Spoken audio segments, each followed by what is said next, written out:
Баршаңызға сәлем. Бүгін сіздермен сырный палочки дайындайтын боламыз. Өте дәмді, жеңіл әрі тез дайындалады. Ыстық күйінде де, салқын күйінде де жесеңіз бола береді. Ол үшін бізге ұн, сухари және жұмыртқа қажет болады. Жұмыртқамызды жақсылап араластырып аламыз. Бізге кез келген ірімшіктің түрі жарай береді. Ең бастысы еритін болуы керек. Себебі қуырған кезде созылмалы, дәмді болып тұрады.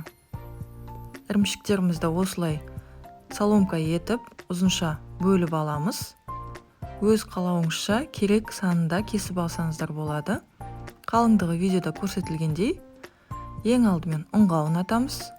Одан соң жұмыртқаға, одан соң панировочный сухариға ұнатамыз. Қалың болу үшін қайтадан жұмыртқаға, қайтадан сухариге ұнатамыз. Толықтай барлық жерінен тиюі керек. Барлық заготовкамызды дайындап алғаннан кейін табамызды отқа қойып, май құямыз.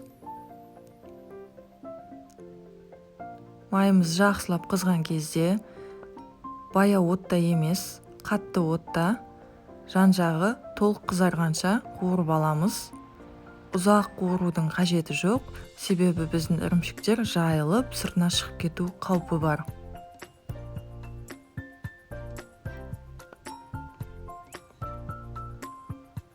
Жан-жағын толық қызартып аунатып аламыз. Отымыздың астын баспаймыз. Міне осылай қызара бастағаннан кейін кішкене аунатып, келесі бетін аударамыз.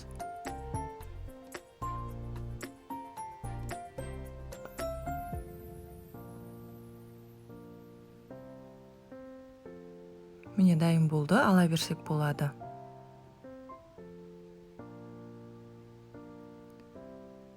Сарымсақты соуспен немесе кетчуппен ұсынсаңыз, өте жақсы үйлесім табады. Қараңызшы қандай созылмалы, дәмді. Ыстық күйінде де, салқын күйінде де ұсынуға әбден болады.